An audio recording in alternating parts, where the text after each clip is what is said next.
ஹல்லேலூயா. ஒருவனை அவன் தாய் மறந்தாலும் நான் உன்னை மறப்பதில்லை என்று அருள்நாதர் இயேசு கிறிஸ்து சொன்னார். நான் உங்களை திக்கற்றவர்களாக விடேன் என்று அருள்நாதர் இயேசு கிறிஸ்து சொன்னார். ஆபத்து காலத்தில் என்னை நோக்கி கூப்பிடு, நான் உன்னை விடுவிப்பேன், நீ என்னை மகிமைப்படுத்துவாய் என்று அருள்நாதர் இயேசு கிறிஸ்து சொன்னார்.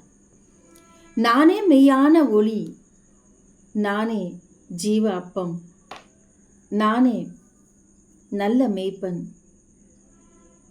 நல்ல மேய்ப்பன் ஆடுகளுக்காக தன் ஜீவனை கொடுக்கிறான் என்று சொன்னார். இவையெல்லாம் நான் ஏன் சொல்லி கொண்டிருக்கிறேன் தெரியுமா? இன்றைக்கு ஏன் நான் உயிரோடு இருக்க வேண்டும் என்று நினைத்து கொண்டிருக்கிறேன். அன்பு பிள்ளையே, உன்னை என் உள்ளங்கையில் வரைந்து வைத்திருக்கிறேன் என்று சொன்ன அருள்நாதர் இயேசு கிறிஸ்துவின் அந்த வார்த்தைகளை மறந்து போனாயா? ஏன் நீங்கள் மரிக்க வேண்டும்? ஏன் நீங்கள் சோர்வோடு தோல்வியோடு வாழ வேண்டும்? வெற்றி பெற்றவருடைய அருகில் நாம் இருக்கிறோமே, நாம் ஏன் இன்னும் மனவேதனைப்பட்டு கொண்டே இருக்க வேண்டும்? ஒரு நிமிடம் நம்மையே நாம் ஆராய்ச்சி செய்து பார்ப்போமா? இன்றைக்கு நான் கடன் என்கிற தோல்வியில் இருக்கிறேன், நான் குழந்தையின்மை என்கிற தோல்வியில் இருக்கிறேன், வேலையில்லை என்கிற தோல்வியில் இருக்கிறேன், ஒன்றுக்கும் உதவாதவள் என்ற தோல்வியில் இருக்கிறேன், யாருக்கும் புரோஜனமற்றவள் என்கிற தோல்வியில் இருக்கிறேன். எவ்வளவோ நான் முயற்சித்தும் எனக்கு எதுவுமே கிடைக்கிறதில்லை என்று நான் தோற்று போய் ஒரு மூலையில் உட்கார்ந்திருக்கிறேன். இனி எனக்கு என்ன இருக்கிறது என்று நினைத்து கொண்டிருக்கிறீர்களா? அன்பானவர்களே, இனிதான் உங்கள் வாழ்க்கை தொடங்க போகிறது. இனிதான் உங்கள் வாழ்க்கை துவங்க போகிறது. என்ன, வாழ்க்கையை முடித்து கொள்ள வேண்டும் என்று நினைக்கிற எனக்கு இனிமேதான் துவக்கம் இருக்கிறது என்று சொல்லுகிறீர்களே என்று நினைக்கிறீர்களா? அன்பு பிள்ளைகளே, நீங்கள் பிரயாசப்படவில்லை என்றால் இந்த செய்தியை நீங்கள் இன்றைக்கு கேட்டுக்கொண்டிருக்க மாட்டீர்கள். உங்கள் வாழ்க்கையில் முடிந்த வரைக்கும் நீங்கள் பிரயாசப்பட்டு விட்டீர்கள். ஆனால் பிரயாசத்திற்கு உரிய பலன் உங்களுக்கு கிடைக்கவில்லை. ஆகவே நீங்கள் ஏன் நான் உயிரோடு இருக்க வேண்டும் என்று நினைத்து வேதனைப்பட்டு கொண்டிருக்கிறீர்கள்.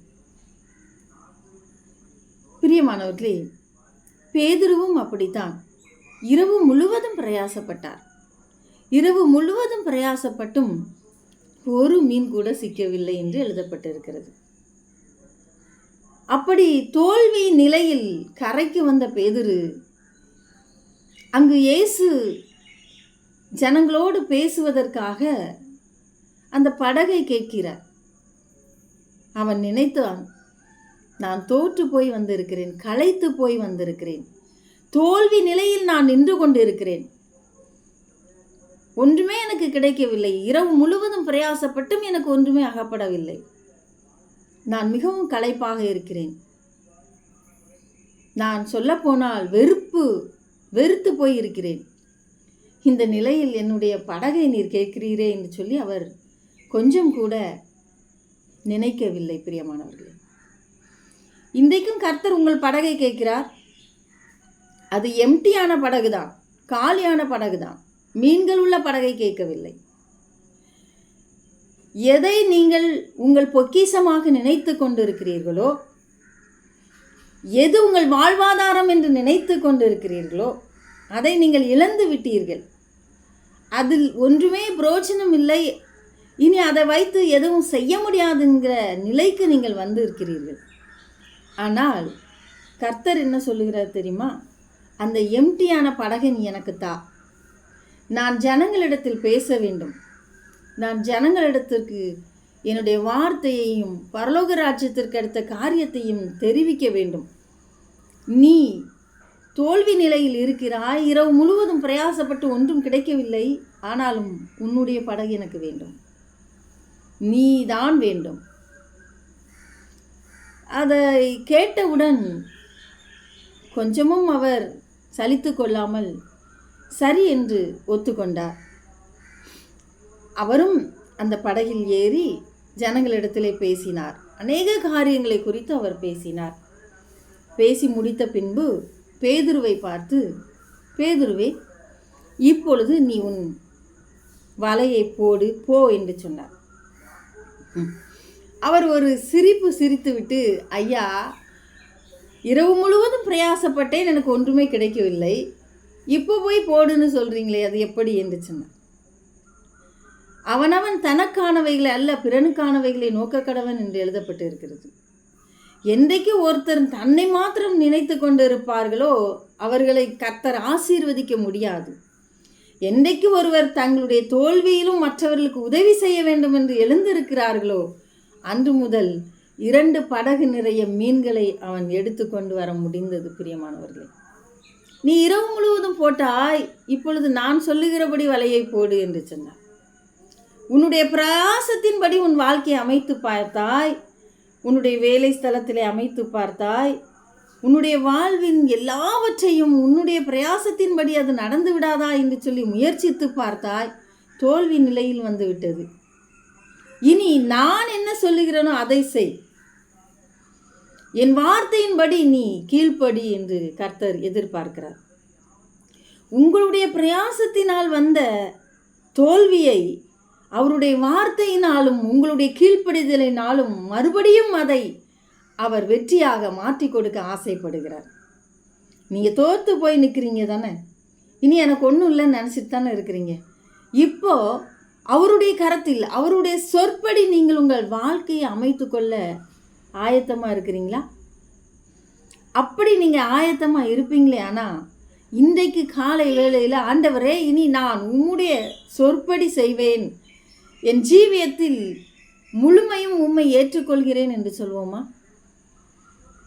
இதுவரைக்கும் நம்முடைய ஆலோசனைப்படியும் நம்முடைய திறமையின்படியும் நம்முடைய எண்ணங்களின்படியும் நாம் வாழ்ந்து வந்தோம்.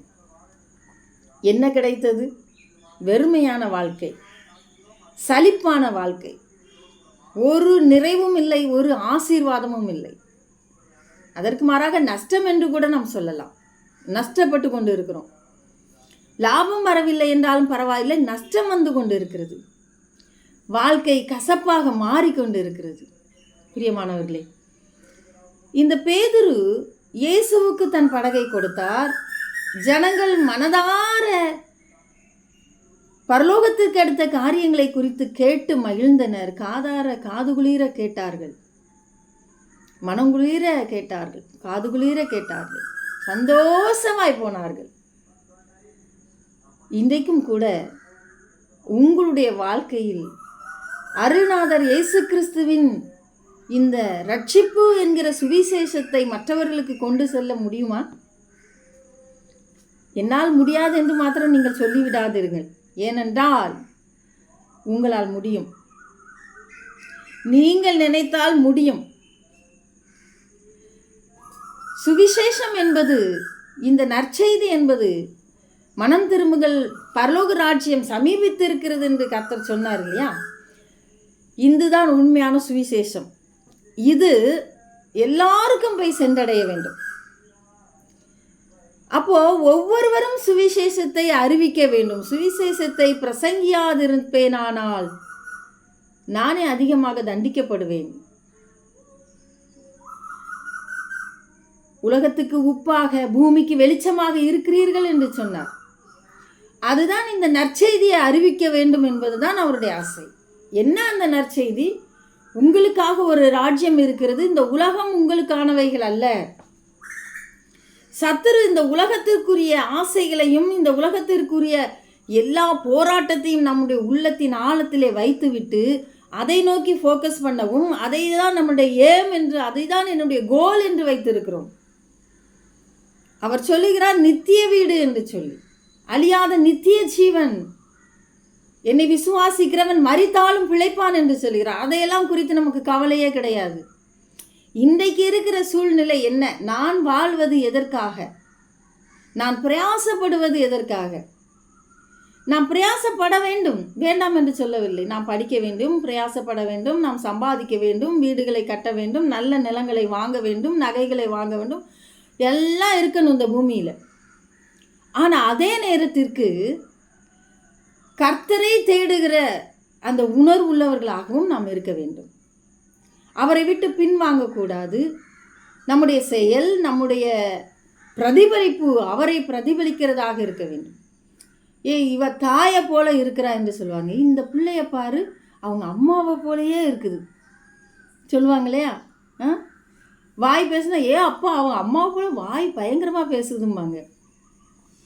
நல்லா கொடுக்குற பிள்ளையா இருந்தால் அவங்க அம்மா கொடுத்து கொடுத்து பழக்கி அந்த பிள்ளையும் இப்படி கொடுத்து தானம் தர்மம் பண்ணுதுன்னு சொல்லுவாங்க. தாயை போல பிள்ளை என்று சொல்லுவார்கள். அப்போது நீங்களும் நானும் சர்வ வல்லவருடைய பிள்ளைகளாக இருக்கிறோம். அவருடைய குணாதிசயங்கள், அவருடைய கேரக்டர்ஸ் நம்மளுடைய இருதயத்தில் இருக்கிறதா? அதை நாம் பிரதிபலிக்கிறோமா? நம்மை பார்க்கிறவர்கள் மெய்யாகவே இவர்கள் தேவனுடைய பிள்ளைகள் என்று சொல்லுகிறார்களா? இதைத்தான் கர்த்தர் நம்மிடத்தில் எதிர்பார்க்கிறார்.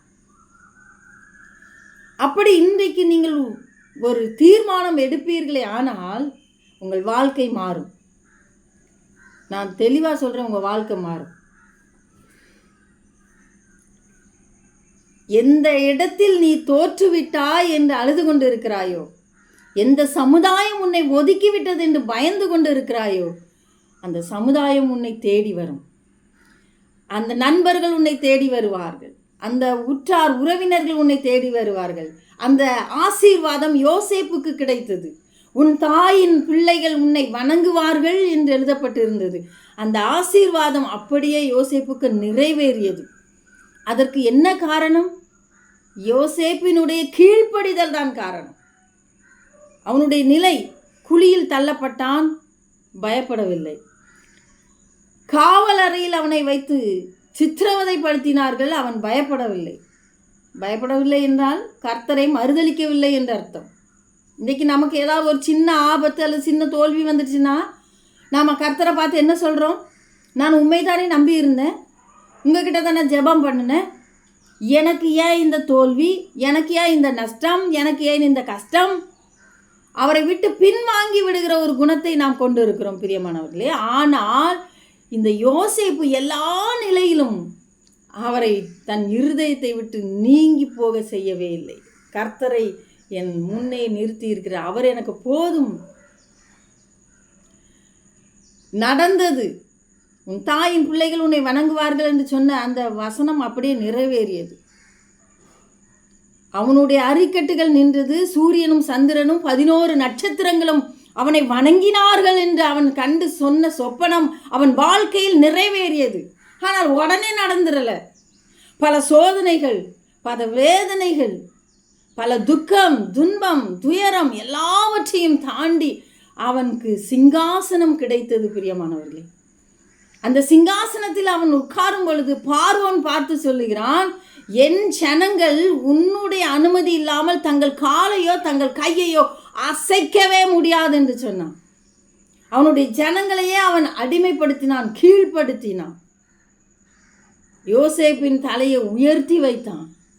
நான் இந்த சிங்காசனத்தில் ஒரு பேருக்கு தாண்டா உட்கார்ந்துட்டு இருக்கிறேன், ஆனால் நீ தான் எல்லாவற்றையும் ஆளப் போகிறாய் என்று சொன்னான். அன்பானவர்களே, இயேசு கிறிஸ்துவும் அப்படித்தான் தன்னையே தாழ்த்தினார். இன்றைக்கும் பரலோக ராஜ்யத்தில் அவர் எப்படி இருக்கிறார் என்று நீங்கள் என்றைக்காவது யோசித்து பார்த்திருக்கிறீர்களா? பரலோகத்திற்குள்ளே தங்கம் இருக்கும், வெள்ளி இருக்கும், பல வர்ண அங்கிகள் இருக்கும், அது இருக்கும், இது இருக்கும், வைரத்தில் கிரீடம் இருக்கும் என்றெல்லாம் ஆசைப்படுகிற நமக்கு அங்கு இயேசு எப்படி இருக்கிறார் என்று யோசிக்க தோணியதா? என்றைக்காவது ஏசப்பா நீங்கள் பரலோகத்தில் எப்படி இருக்கீங்க, நான் உங்களை பார்க்கணும்னு கேட்டிருக்கிறீங்களா? இல்லை அவருடைய அந்த முகத்தை தான் பார்த்துருக்கிறீங்களா? இல்லை கற்பனையாவது பண்ணியிருக்கிறீங்களா பரலோகத்தில் கர்த்தர் எப்படி இருக்கிறாருன்னு?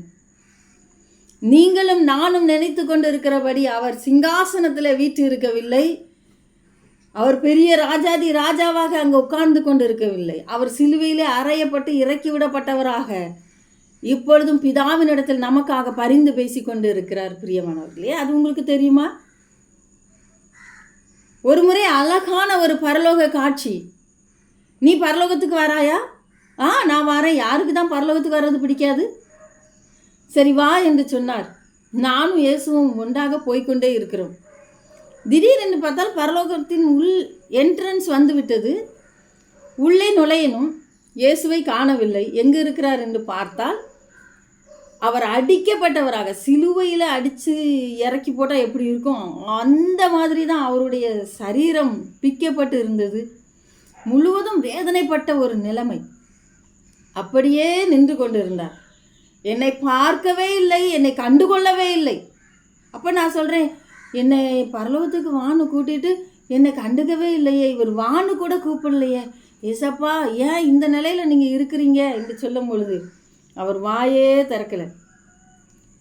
இறுதியாக ஒரு சத்தம் வந்தது, உனக்காக யார் இங்கே இருக்கிறார்கள்? நான் எட்டி பார்க்கிறேன், எனக்காக ஒருத்தர் கூட இல்லை. ஒரு ஆத்மாவை நீ ஆதாயப்படுத்தினாயா? இல்லை. அப்புறம் எதுக்கு நீ பரலோகத்துக்கு வந்த?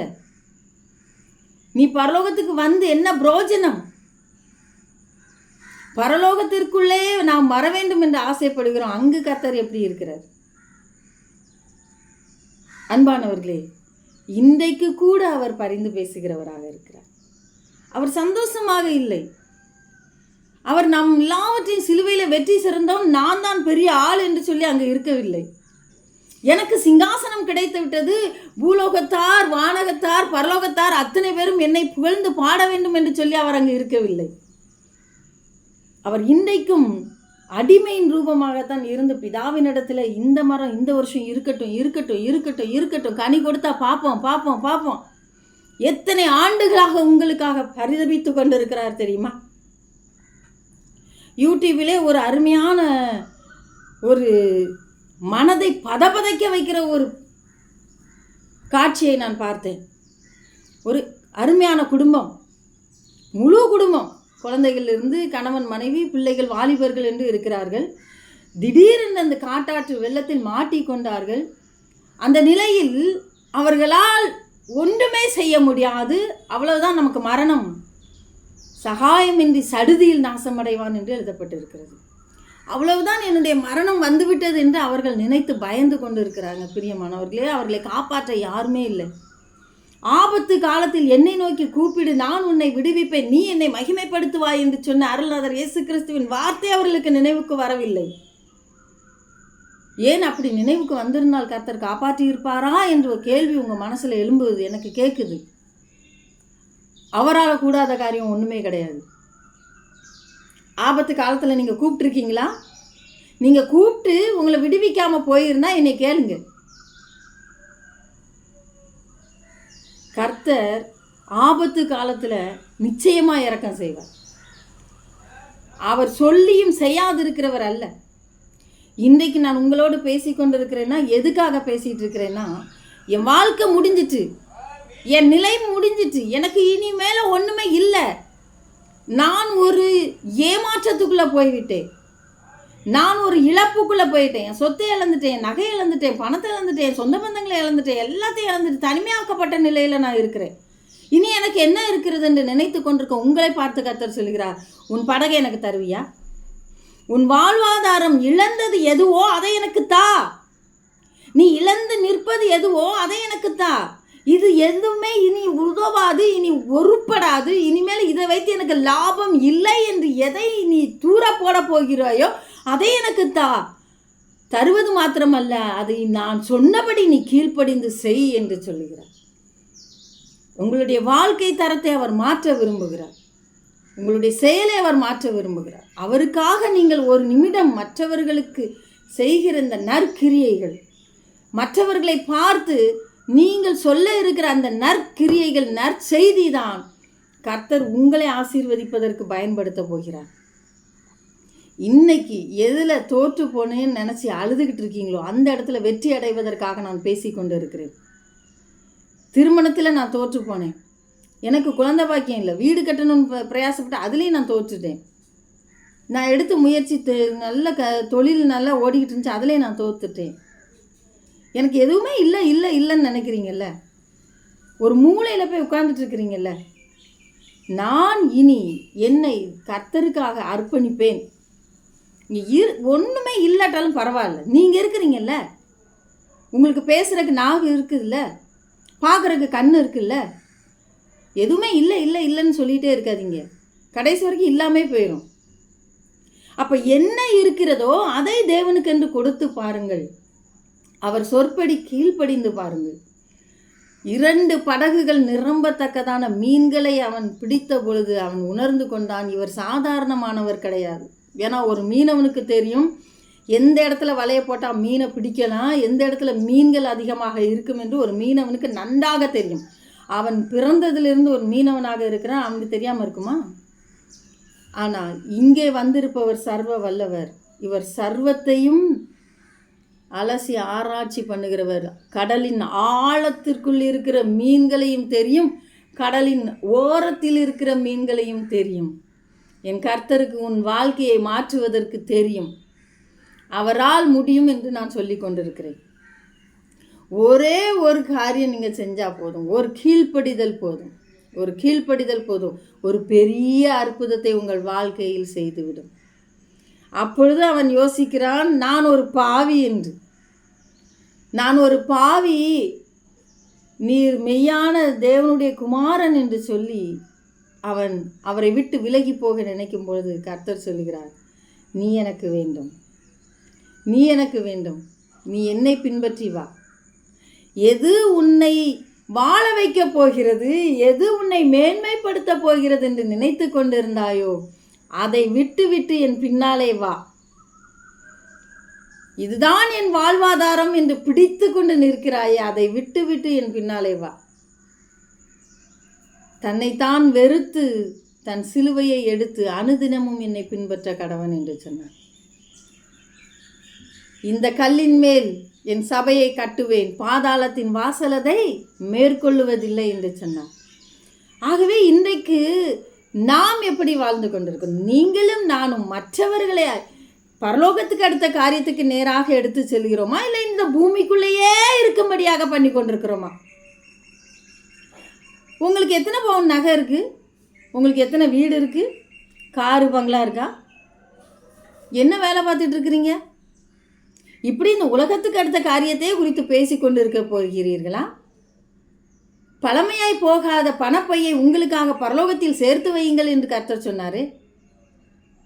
உங்கள் பொக்கிஷத்தை பரலோகத்தில் சேர்த்து வையுங்கள் என்று கர்த்தர் சொன்னார். உங்களுக்கான ஒரு பொக்கிஷம் பரலோகத்தில் இருக்குதா?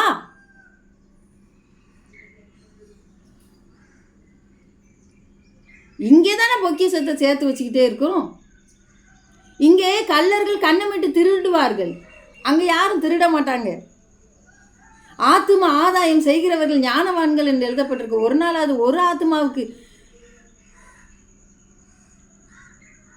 சரி வேண்டாம் விடுங்க, ஒரு ஆத்மாவுக்கு நம்ம ஒன்றுமே செய்ய வேண்டாம், ஆனால் நம்முடைய ஜீவியத்திலேயாவது வாழ்ந்தா இவங்கள போல வாழணும்ப்பா அப்படின்னு சொல்கிற அளவுக்காவது நம்ம வாழ்கிறோமா?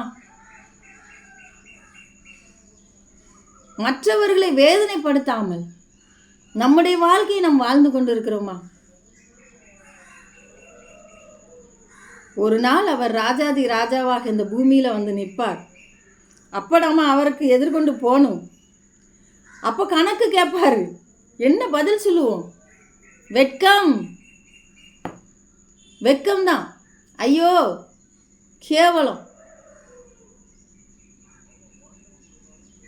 தேவன் வருகின்றார் வேகம் இறங்கி, தேவ பர்வதம் தம் வாசம் நிறுத்தி, ஆண்டவராயிரம் பக்தரோடு அந்நாளிலே நியாயம் தீர்த்திடுவார். இயேசு கிறிஸ்து வருகின்றார் இந்த கடைசி காலத்திலே. கர்த்தரை குத்தின கண்கள் யாவும் கண்டு புலம்பிடுமே. கர்த்தரை குத்தின கண்கள் யாவும் கண்டு புலம்பிடுமே. எதை விதைத்தாயோ அதை அறுப்பாய், எல்லா நீதிக்கும் கூலி பெறுவாய். எதை விதைத்தாயோ அதை அறுப்பாய், எல்லா நீதிக்கும் கூலி பெறுவாய். ஆண்டவராயிரம் பக்தரோடு அந்நாளில்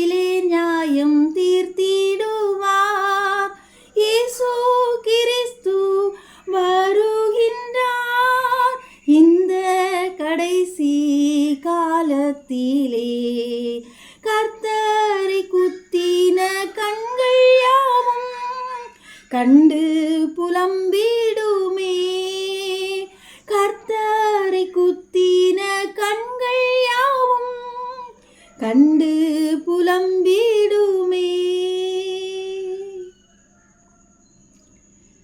அனித்தியான உலகப் பொருளினால் உங்களுக்கு ஆத்துமாக்களை சம்பாதித்துக் கொள்ளுங்கள் என்று ஒரு வசனம் இருக்கு தெரியுமா? அது என்ன அர்த்தம்? எப்படியாவது ஆத்துமாக்களை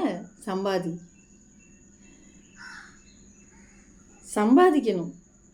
எந்த அளவுக்கு இந்த உலக பிரகாரமான ஆசீர்வாதத்துக்காக நம்ம ஓடுகிறோமோ அதே சேம் அளவிற்கு ஆத்தும ஆதாய பணியிலும் நாம் இருக்கணும். பேலன்ஸ்டாக தான் இருக்கணும். இதுவும் அதுவும் ஒன்று தான். நான் ஆத்ம பணியெல்லாம் செய்ய மாட்டேன், அதுக்குன்னு பாஸ்டர் இருக்காங்க, அதுக்குன்னு சொல்லி போதகர்கள் இருக்கிறாங்க, அதுக்குன்னு இவாஞ்சலிஸ்ட் இருக்கிறாங்க அப்படின்லாம் இல்லை. நம்மளால் முடிஞ்ச வரைக்கும் நம்ம செய்யணும். ஏன் பேச தெரியாதா உங்களுக்கு? ஒருத்தர்கிட்ட கர்த்தர் நல்லவர்னு சொல்ல முடியாதா? உனக்காக அவர் மரித்தாரு, இன்றைக்கும் பிதாவின் இடத்துல பரிந்து பேசுகிறாருன்னு சொல்ல முடியாதா? நீங்கள் சொல்லி பாருங்க. அவர் உங்களை ஆசீர்வதிக்கலைன்னா என்னை கேளுங்க. என் ஃபோன் நம்பர் இதில் தான் இருக்குது. கர்த்தர் என்னை ஆசீர்வதிக்கலை, நான் இன்னும் அப்படியே தான் இருக்கேன். நீங்கள் சொன்னீங்க கர்த்தருக்கு முதலிடம் கொடுங்க, அவருக்கு கீழ்ப்படிங்க, அவருக்காக ஆத்தும ஆதாய பணியில் செய்யுங்கன்னு சொன்னீங்க. நான் செஞ்சிட்டு இருக்கேன். ஆனால் இன்னும் எனக்கு நிலை மாறலை. நான் தைரியமாக என்னை கேட்கலாம்.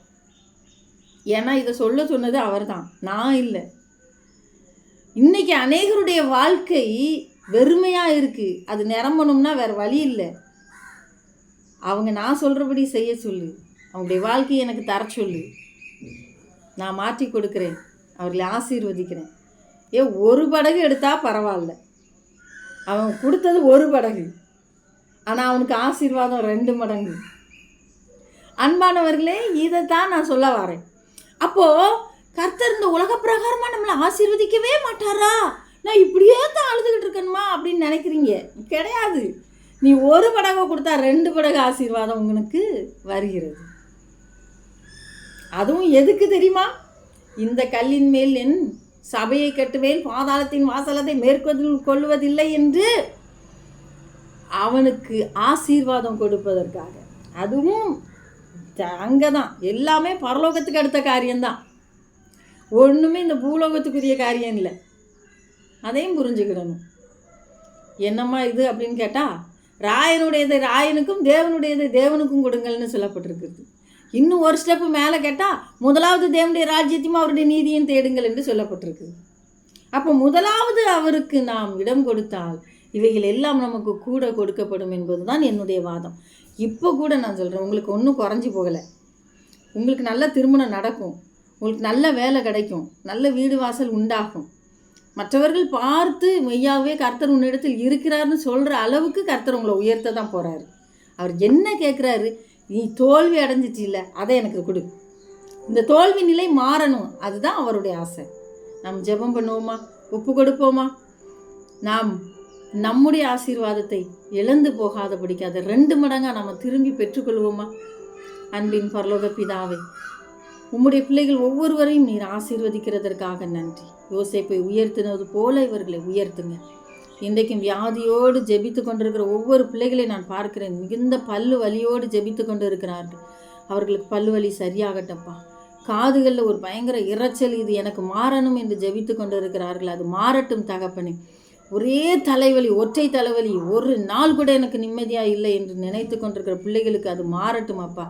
ஒரே வயிற்று வலி, ஒரே நீர்க்கெடுப்பு, தேவையில்லாத சொல்ல முடியாத இடத்தில் அந்தரங்க உறுப்புகளில் இருக்கிற வேதனைகள் என்று சொல்லி யார் யார் இன்றைக்கு ஜெபித்து கொண்டிருக்கிறார்களோ அத்தனை பேருக்கு உம்முடைய கிருபை சூழ்ந்து வரும்படியாக நான் ஜெபிக்கிறேனப்பா. யார் யார் ஆஸ்பத்திரிகளிலும் வீடுகளிலையும் ஐயோ ஏன் இந்த வாழ்க்கை என்று அழுது கொண்டிருக்கிறார்களோ அவர்களுக்கு இப்பொழுதே ஒரு தெய்வீக சுகம் உண்டாவதாக இயேசுவின் நாமத்தில். அப்பா நீங்கள் தொடுங்கப்பா. உங்கள் கரம் ஒவ்வொருவரையும் தொட்டு கொண்டிருக்கிறதுக்காக நன்றி. உங்கள் கரம் தொட்டு கொண்டிருக்கிறது நன்றி அப்பா. ஒரு மனநிலை பாதிக்கப்பட்ட பிள்ளைக்காக ஜெபித்து கொண்டிருக்கிற ஒரு தாயார், கர்த்தருடைய கரம் உங்களை தொடுகிறது. உங்கள் குடும்பத்தில் இருக்கிற சாபத்தை கர்த்தன் மாற்றி போட்டு கொண்டு இருக்கிறார் அப்பா. ஒவ்வொருவரையும் நீங்கள் தொட்டு கொண்டிருக்கிறதுக்காக நன்றி. நன்றி நன்றி நன்றி தகப்பனே, நன்றி தகப்பனே. வேலைக்காக தன் பிள்ளையினுடைய இறுதி கல்வியாண்டு நின்று விடக்கூடாது என்று ஜெபித்து கொண்டிருக்கிற ஒரு தாயார், கர்த்தருடைய கரம் உங்கள் பிள்ளைகளை தொடுகிறது. வேலைக்காக ஜெபித்து கொண்டிருக்கிற தாயார், கர்த்தருடைய கரம் உங்கள் பிள்ளைகளை தொடுகிறது. வெளிநாட்டில் இருக்கிற பிள்ளைகளுக்காக ஜெபித்து கொண்டிருக்கிற தாயார், உங்களுடைய நிலை மாற வேண்டுமே, எனக்கு வீடு கட்டப்பட வேண்டும், என் பிள்ளையினுடைய வாழ்க்கை கட்டப்பட வேண்டுமே என்று ஜெபித்து கொண்டிருக்கிற ஒவ்வொரு ஜெபத்தையும் கர்த்தர் கேட்டுக்கொண்டிருக்கிறார். குழந்தை பாக்கியம் இல்லையே என்று ஜெபித்து கொண்டிருக்கிற என் அன்பு பிள்ளைகளுக்கு கர்த்தருடைய கரம் இறங்கி வந்து தொட்டு இந்த மாதத்தில் அந்த அற்புதம் நடந்து கொண்டு இருக்கிறது. வீட்டுக்குள்ளே ஒரே சண்டை, பிரச்சனை, போராட்டம் என்று அழுது கொண்டிருக்கிற அன்பு பிள்ளையை கர்த்தருடைய கரம் சமாதானத்தை இன்றைக்கு உனக்கு தந்து கொண்டு இருக்கிறது. ஒரு நல்ல ஒரு கணவராக என் கணவர் மாற வேண்டும், இந்த குடி பழக்கம் மாற வேண்டும் என்று அழுது கொண்டிருக்கிற என் அன்பு பிள்ளைகளை கர்த்தருடைய கரம் உங்களை தொட்டு கொண்டு இருக்கிறது. இன்றைக்கு உங்கள் கணவர் மாறுகிறார். சூழ்நிலை மாறிக்கொண்டு இருக்கிறது. கடனால் வேதனைப்பட்டு கொண்டு என்னைக்கு இந்த கடனை வாங்கணும்னு அன்னையிலேருந்து நிம்மதி போச்சு என்று அழுது கொண்டிருக்கிற ஒவ்வொருவரையும் கர்த்தருடைய கரம் தொடுகிறது. உங்களுக்கான ஒரு வாசலை கர்த்தர் திறக்கிறார். இன்றோடு உங்கள் பிரச்சனை போராட்டத்துக்கு முடிவு வந்தது. பிரியமானவர்களே, உங்களை தேவன் நேசிக்கிறார், உங்களை தேவன் நேசிக்கிறார், உங்களை தேவன் நேசிக்கிறார். இன்று முதல் ஆசீர்வாதமாக இருக்குது. எல்லா சாபத்தையும் நீக்கி ஜெபிக்கிறேன். பொல்லாத அசுத்தாவிய இயேசுவின் நாமத்தினால, அவருடைய ரத்தத்தினால அந்த வீட்டை விட்டு வெளியே போ. வேலை பார்க்குற இடத்துல என்னை நிம்மதியாக வேலை பார்க்க விட இல்லை, என்னை வேதனைப்படுத்தி பேசுகிறார்கள், கிண்டல் பண்ணுகிறார், நக்கல் பண்ணுகிறார், அதிகாரம் பண்ணுகிறார்கள் என்று சொல்லி அழுது கொண்டிருக்கிற பிள்ளைகளை பார்க்கிறேன். தேவனுடைய கரம் உங்களை தொடுகிறது. பிள்ளைகளை, இதோடு முடிந்தது, இதோடு முடிந்தது. யார் உங்களுக்கு விரோதமாக எழுந்தார்களோ அவர்களுக்கு மேலே உங்களை கர்த்தர் உயர்த்தி வைக்க போகிறார். தேவனுடைய கரம் அதை செய்ய போகிறது. நன்றி பரிசுத்த ஆவியானவரே. இழந்த எல்லாவற்றையும் திரும்ப கொடுங்க. ஒரு பெரிய தொழிலில் இருந்து பெரிய நஷ்டத்தை நான் ஏற்படுத்திட்டு இன்றைக்கி எனக்கு என்ன செய்யன்னு தெரியாமல் அழுது கொண்டிருக்கிற அன்பு பிள்ளையை கர்த்தர் பார்க்கிறார். ஒரு பெரிய விடுதலை உங்களுக்கு வந்து கொண்டிருக்கிறது. கர்த்தருடைய கரம் உங்களை தொடுகிறது. நன்றி தகப்பனே. ஒவ்வொருவரையும் தொட்டதுக்காய் ஸ்தோத்திரம், ஆசீர்வதித்ததுக்காய் ஸ்தோத்திரம். உம்முடைய கரத்திற்குள்ளே ஒப்பு கொடுக்குறோம். இயேசுவின் நாமத்தில் ஜெபிக்கிறோம் நல்ல பிதாவே, ஆமேன். ஹல்லேலூயா. அன்பானவர்களே, தொடர்ந்து உங்களுக்கான ஜெபங்கள் ஏறெடுக்கப்பட்டு கொண்டே இருக்கிறது. உங்களுடைய ஜெப விண்ணப்பங்களை எனக்கு தெரியப்படுத்துங்கள். நாங்கள் தொடர்ந்து உங்களுக்காக ஜெபிக்க இருக்கிறோம். கவலைப்படாதீங்க. அநேக சாட்சிகளும் நீங்கள் சொல்லிக்கிட்டே இருக்கிறீங்க. உங்கள் சாட்சிகளுக்காக கர்த்தரை நான் ஸ்தோத்தரிக்கிறேன், நன்றி செலுத்துகிறேன். தொடர்ந்து என்னோடு தொடர்பு கொள்ளுங்கள். நாம் இணைந்து ஜெபித்து இந்த ஆசீர்வாதத்தை பெற்றுக்கொள்வோம். சாபத்தை நீக்கி ஆசீர்வாதமாக இருக்க வேண்டும் என்பதற்காகவே இந்த உபவாச ஜெபம் நடந்து கொண்டு இருக்கிறது. சத்ருவின் பிடியிலிருந்து உங்களையும் உங்கள் பிள்ளைகளையும் காப்பாற்றுங்கள். கர்த்தர் உங்களை ஆசீர்வதிப்பார். தினம்தோறும் உங்களுக்காக ஜெபம் ஏறெடுக்கப்படுகிறது என்பதை மறந்து போக வேண்டாம். ஆமேன். அல்லேலூயா.